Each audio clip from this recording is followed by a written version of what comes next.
100 साल की सास। अरे मम्मी जी, थोड़ा उम्र के हिसाब से काम किया करो। कहीं कुछ हो गया तो लोग बोलेंगे बहू ने बूढ़ी सास का ध्यान नहीं रखा। बहू, तुम भी थोड़ा कम और धीरे बोला करो।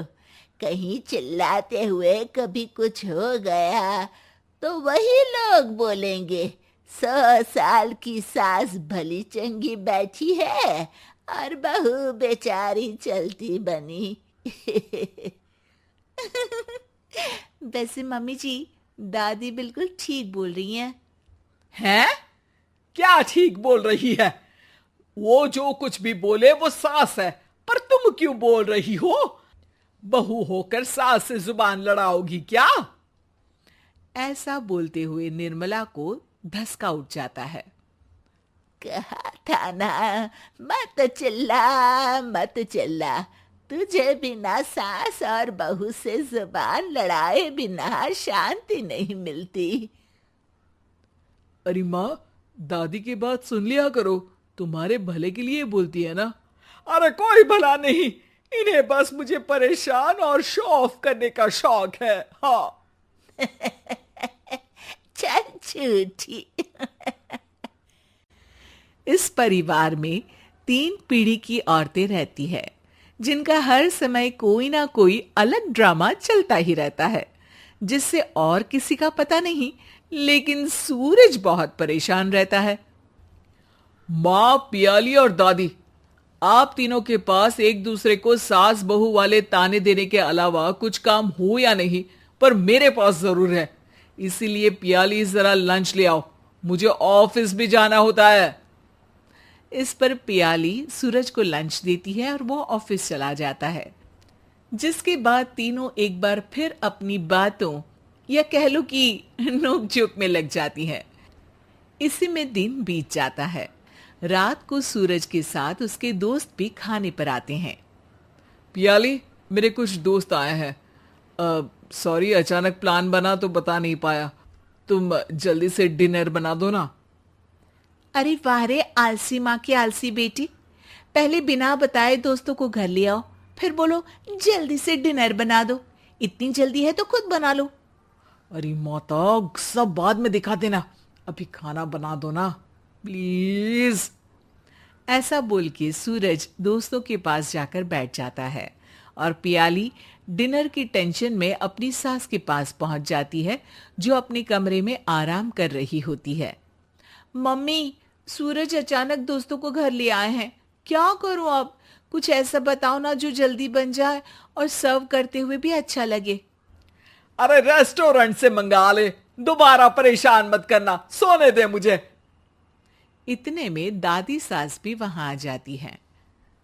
वाह, आलसी का आइडिया भी उसी की तरह बेकार है।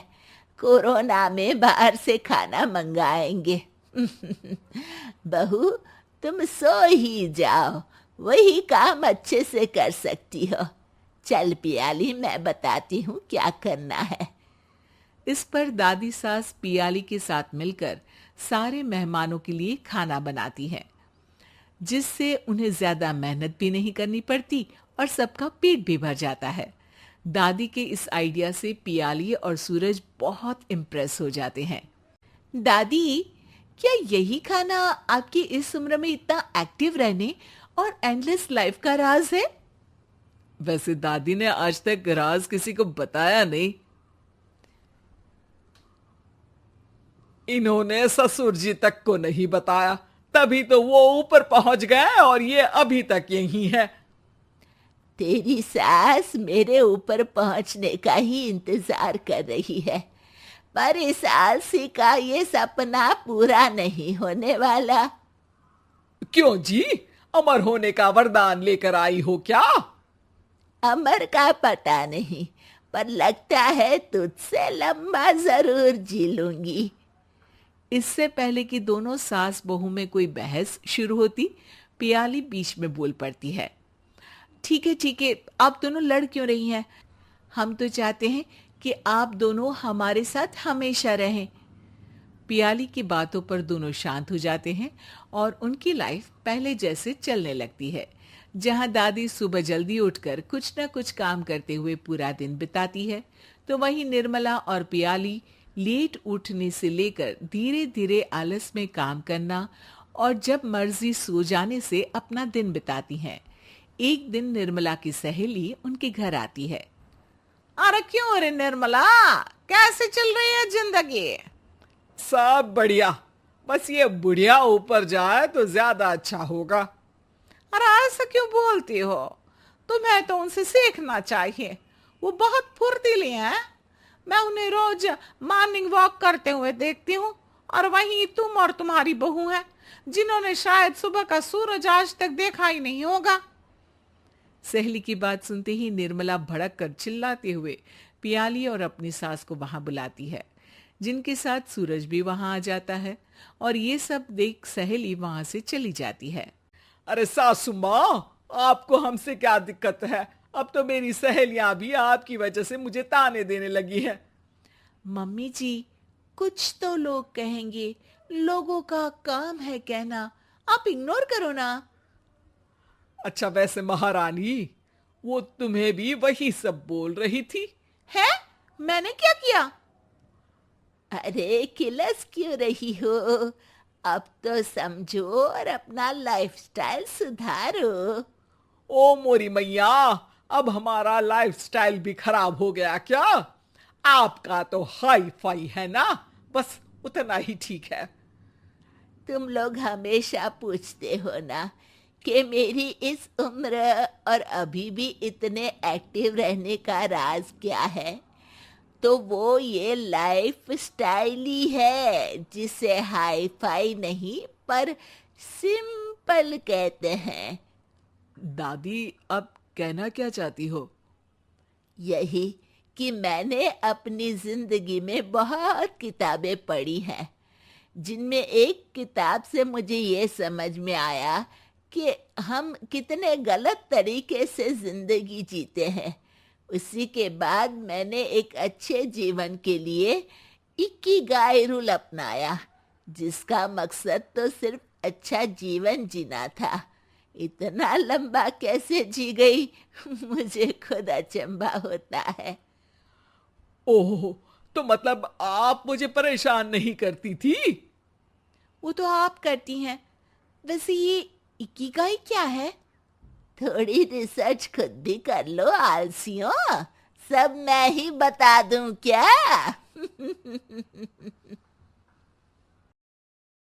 सौतन की सुहागरात पार्ट 2। धूमधाम से शादी करने के बाद समर्थ और देविका घर आते हैं। घर पर सब उनका स्वागत करते हैं और सौम्या उनकी सुहाग रात का इंतजाम करती है। समर्थ और देविका दोनों अपने रूम में बैठे बातें कर रहे होते हैं। तब देविका कहती है, सुनिए, आप इतना दूर क्यों बैठे हैं? नहीं कुछ नहीं, बस थोड़ा सा थक गया हूँ। अगर आप कहें तो मैं आपका सर दबा दूं? अब नहीं नहीं, रहने दो, आप भी तो थकी होंगी। देविका आगे बढ़ते हुए कहती है, थक तो गई हूँ, पर आपकी सेवा करना पहला धर्म है मेरा। देविका झट से समर्थ के पैर पकड़कर दबाने लगती है। ऐसे ही कुछ देर निकल जाती है और समर्थ कहता है, अब रहने दो देविका, तुम भी आराम कर लो, तुम भी थकी थकी लग रही हो। देविका मना करते हुए उठ जाती है और अपने बालों को खोलकर समर्थ का सर दबाने लगती है और कहती है, मेरी थकावट तो आप ही दूर कर दोगे ना? इतना कहकर देविका अपने खुले बालों को समर्थ के ऊपर डालती है। समर्थ देविका के जाल में सम्मोहित होने ही वाला होता है कि अचानक से दरवाजे पर किसी की दस्तक होती है। समर्थ आवाज लगाते हुए कहता है, कौन? भाई मैं हूँ, सौम्या। क्या है सौम्या? क्या बात है देविका, कैसा लग रहा है मेरी भाभी बनकर? कुछ बात आगे बढ़ी या नहीं?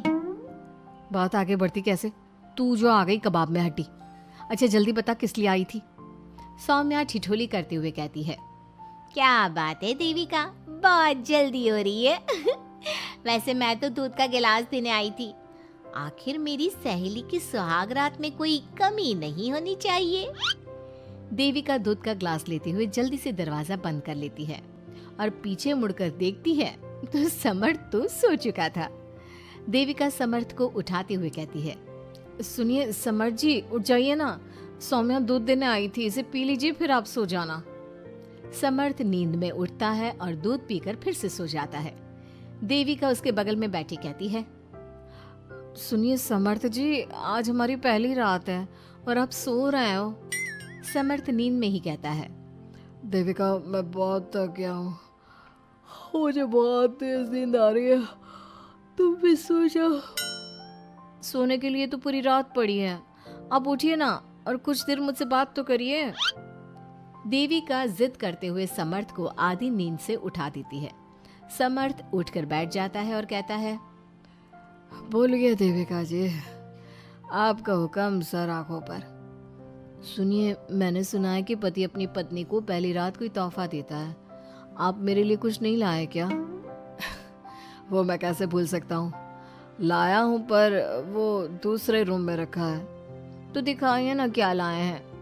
अरे अभी तो कहा कि तुम्हारा गिफ्ट दूसरे रूम में है, तो जाकर लेकर आइए ना। अगर अभी गया तो घर के सब लोग जाग जाएंगे और 10 तरह के सवाल जवाब करेंगे। मैं सुबह दिखाता हूँ ना। समर्थ इतना कहकर लेट जाता है और लेटे लेटे देविका से कहता है, अच्छा सुनो देविका, मुझे बहुत नींद आ रही है, मैं सो रहा हूँ, तुम भी सो जाओ। देविका समर्थ की बात सुनकर कहती है, आपको तो हमारी पहली रात की कुछ पड़ी ही नहीं है। इतना कहकर देविका भी उसके करीब आकर लेट जाती है और सो जाती है। अगली सुबह अधीरा समर्थ के रूम में सफाई करने आती है और देविका को उसके करीब लेटा देख रोने लगती है। रोने की सिसकी सुनकर समर्थ की आंख खुल जाती है। वो उठकर देखता है कि अधीरा उसके कमरे में रो रही है।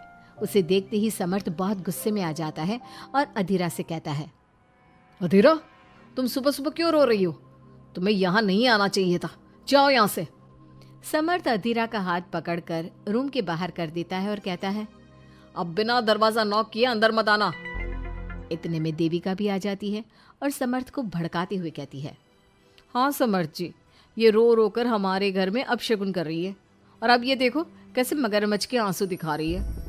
इतना कहकर देविका अधीरा का हाथ पकड़कर घसीटती है और कहती है, अब क्या रोती रहेगी या कुछ काम भी करेगी? मुफ्त में रोटियां तोड़ने को नहीं मिलेगी यहाँ पर। चल उठ यहाँ से और कुछ काम कर। अधीरा वहां से उठकर रोते रोते चली जाती है और जाकर रसोई में सबके लिए चाय बनाती है और चाय जाकर पहले अपनी सास को देती है। चाय पीते ही मंजू अधीरा को गुस्से से कहने लगती है, लगता है मुझे मारने की साजिश कर ली है। अरे अभी तक तूने ढंग की चाय बनाना नहीं सीखा। इतनी मीठी चाय बनाई है कि कहीं मैं शुगर की बीमारी से मर ही ना जाऊं। अरे जा जाकर तू मर कहीं। अधीरा मंजू की बात सुनकर दुखी होती है। इतने में सौम्या वहां आ जाती है और कहती है, ये लो, महारानी अभी यहीं बैठी है और मैं पूरे घर में देख आई। अरे ओ महारानी, यहाँ बैठकर किसका मातम मना रही हो? उठ यहाँ से और जाकर हमारे कपड़े धो, बहुत कपड़े पड़े हैं धोने को। अधीरा वहां से कपड़े धोने चली जाती है और बैठे बैठे खुद को कोसने लगती है। हे भगवान, मुझे उठा ले तो अच्छा है, मैं थक गई हूँ इस जिंदगी से। ऐसे ही कुछ दिन निकल जाते हैं। अब समर्थ भी अपने काम पर जाना शुरू कर देता है। एक शाम अधीरा घर के सारे काम करके अपने रूम में आराम कर रही थी और मंजू अधीरा को आवाज लगाते हुए कहती है, अरे ओ कलमुही, अगर आराम हो गया हो तो आकर मेरे पैर दबा दे। देविका उस समय वहीं से गुजर रही थी और समर्थ का घर आने का टाइम देखकर देविका मंजू से कहती है, माँ जी सुनिए, आप कहें तो मैं दबा दूं आपके पाँव। पता नहीं अधीरा कहाँ है। देविका मंजू के पांव दबाने बैठ जाती है और कुछ ही टाइम बाद समर्थ भी वहां आ जाता है और देविका को माँ के पांव दबाते देख बहुत खुश होता है। वो सीधे अपने कमरे में चला जाता है। समर्थ को देख मंजू देविका से कहती है, अच्छा सुन, जा जाकर खाना लगा दे, और समर्थ थक कर आया है ऑफिस से, जाकर उसे पानी को पूछ ले। देविका उठकर समर्थ के लिए खाना लगा देती है और रात में समर्थ और देविका सोने की तैयारी करते हैं। समर्थ कहता है, अच्छा देविका सुनो ना, मेरे पास आकर बैठो जरा। अरे पापा, मैं बहुत थक गई हूँ, मुझे नींद आ रही है। अरे आओ तो सही, आज तो मैं माँ के पाँव दबाते देखकर बहुत अच्छा लगा।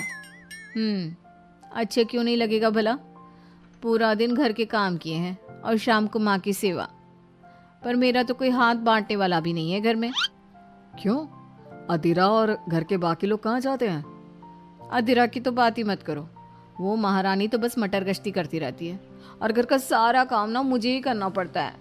मेरी तो किसी को पड़ी ही नहीं है, मैं तो सिर्फ एक नौकरानी हूँ इस घर में। अरे नहीं नहीं, ऐसा मत बोलो। क्यों ना बोलूँ? आपने मुझे वादा किया था ना कि आप मुझे रविवार को फिल्म दिखाने ले जाओगे और कपड़े भी दिलवाओगे, पर आपने तो एक भी वादा पूरा नहीं किया। अच्छा बाबा, कल रविवार है, कल ही चलते हैं और तुम्हारी सारी शिकायत दूर कर देते हैं। खुश? दोनों सो जाते हैं और अगली सुबह समर्थ और देविका बाहर घूमने चले जाते हैं। अब समर्थ पूरी तरह से देविका के वश में हो जाता है। देविका जो कहती समर्थ वही करता। क्या समर्थ को कभी अपनी बहन और दूसरी पत्नी की सच्चाई पता चल पाएगी? अब क्या होगा अधीरा का? इसके लिए हमारे अगले एपिसोड का इंतजार कीजिए।